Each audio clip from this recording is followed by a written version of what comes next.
നമസ്കാരം സുഹൃത്തുക്കളെ, സ്പോർട്സ് പിച്ചിന്റെ പുതിയൊരു വീഡിയോയിലേക്ക് ഏവർക്കും സ്വാഗതം. ഇന്ത്യൻ ക്രിക്കറ്റിലെ ദൈവമെന്ന് നാം വിളിക്കുന്ന സച്ചിൻ രമേശ് ടെൻഡുൽക്കർ വാങ്കഡ സ്റ്റേഡിയത്തിലെ പടവുകളിറങ്ങിപ്പോയ ആ നിമിഷം ഓരോ ക്രിക്കറ്റ് പ്രേമിയുടെയും കണ്ണു നനയിച്ചതാണ്.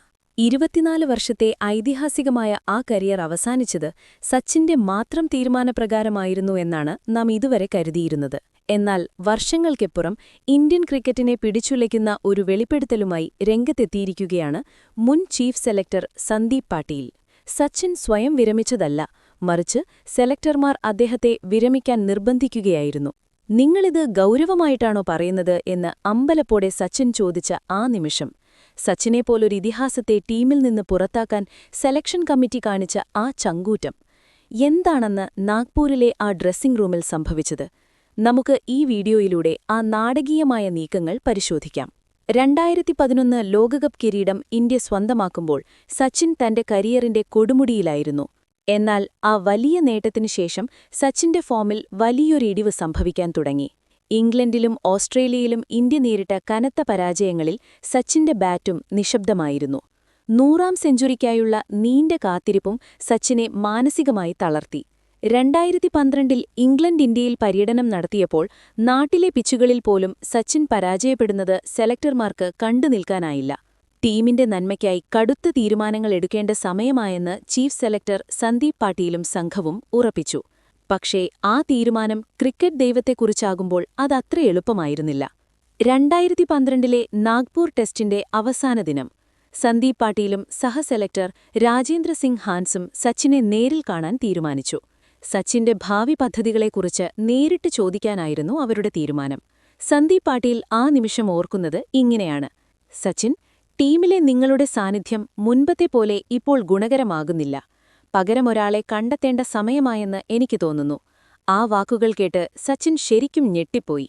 അവിശ്വസനീയതയോടെ സച്ചിൻ തിരിച്ചു ചോദിച്ചു, എന്തുകൊണ്ട്? നിങ്ങൾ കാര്യമായിട്ടാണോ ഇത് പറയുന്നത്? അതേ എന്ന് സെലക്ടർമാർ ഉറപ്പിച്ചു പറഞ്ഞപ്പോൾ സച്ചിൻ ആകെ തകർന്നുപോയി. തന്നെ പുറത്താക്കാൻ സെലക്ടർമാർ തയ്യാറാണെന്ന് സച്ചിൻ അപ്പോഴാണ് തിരിച്ചറിഞ്ഞത്. ഒരു കളിക്കാരനെ ടീമിൽ നിന്ന് ഒഴിവാക്കാൻ മാത്രമേ സെലക്ടർമാർക്ക് കഴിയൂ. എന്നാൽ വിരമിക്കൽ എന്നത് ആ കളിക്കാരന്റെ വ്യക്തിപരമായ തീരുമാനമാണ്. സന്ദീപ് പാട്ടീൽ അത് സച്ചിനെ ബോധ്യപ്പെടുത്തി. ആ ചർച്ചയ്ക്കു പിന്നാലെ കുറച്ചു ദിവസം സച്ചിൻ മൗനം പാലിച്ചു. ഒടുവിൽ സന്ദീപ് പാട്ടീലിനെ ഫോണിൽ വിളിച്ച് സച്ചിൻ തന്റെ തീരുമാനമറിയിച്ചു. ആദ്യം ഏകദിന ക്രിക്കറ്റിൽ നിന്നും പിന്നീട് 2013-ൽ വെസ്റ്റ് ഇൻഡീസിനെതിരായ ടെസ്റ്റ് പരമ്പരയോടെ അന്താരാഷ്ട്ര ക്രിക്കറ്റിൽ നിന്നും വിരമിക്കുമെന്ന് സച്ചിൻ പ്രഖ്യാപിച്ചു. സച്ചിൻ ടീമിൽ തുടരാൻ ആഗ്രഹിച്ചിരുന്നെങ്കിലും സെലക്ടർമാരുടെ ആ കടുത്ത സമ്മർദ്ദമാണ് ലോകം കണ്ട ഏറ്റവും വലിയ വിടവാങ്ങൽ പ്രസംഗത്തിലേക്ക് കാര്യങ്ങളെത്തിച്ചത്. സന്ദീപ് പാട്ടീലിന്റെ സെലക്ഷൻ കമ്മിറ്റിയാണ് അജിങ്ക്യ രഹാനെ, മുഹമ്മദ് ഷമി, ശിഖർ ധവാൻ, അശ്വിൻ തുടങ്ങിയ നിരവധി താരങ്ങളെ ഇന്ത്യൻ ക്രിക്കറ്റിൽ എത്തിച്ചത്. എന്നാൽ ഇന്ന് സന്ദീപ് പാട്ടീൽ ഓർമ്മിക്കപ്പെടുന്നത് സച്ചിനെ വിരമിപ്പിച്ച സെലക്ടർ എന്ന ചീത്ത പേരിലൂടെയാണ്. എനിക്കാ ചീത്ത പേരുണ്ട്, പക്ഷേ ടീമിന്റെ നന്മയ്ക്കായി എടുത്ത ആ തീരുമാനമാണ് രഹാനെ പോലുള്ള യുവതാരങ്ങൾക്ക് വഴി തുറന്നത് എന്ന് അദ്ദേഹം പറയുന്നു. സച്ചിൻ എന്ന ഇതിഹാസത്തോട് ആരാധകർക്ക് എത്രത്തോളം ഇഷ്ടമാണെന്നറിയാമായിരുന്നിട്ടും സെലക്ടർ എന്ന ഉത്തരവാദിത്വം അദ്ദേഹം ഭംഗിയായി നിർവഹിച്ചു. പക്ഷേ ആ തീരുമാനം സച്ചിന്റെ മനസ്സിൽ ഒരു മുറിവായി എന്നും അവശേഷിച്ചുണ്ടാകും. സുഹൃത്തുക്കളെ, സന്ദീപ് പാട്ടീലിന്റെ ഈ വെളിപ്പെടുത്തലിനെക്കുറിച്ച് നിങ്ങൾ എന്ത് കരുതുന്നു? സച്ചിൻ പോലൊരു ഇതിഹാസത്തെ ഇങ്ങനെ നിർബന്ധിച്ച് വിരമിപ്പിച്ചത് ശരിയായ നടപടിയാണോ? അതോ ഫോം മങ്ങിയപ്പോൾ സച്ചിൻ സ്വയം മാറി നിൽക്കണമായിരുന്നോ? നിങ്ങളുടെ അഭിപ്രായങ്ങൾ താഴെ കമന്റ് ബോക്സിൽ രേഖപ്പെടുത്തുക.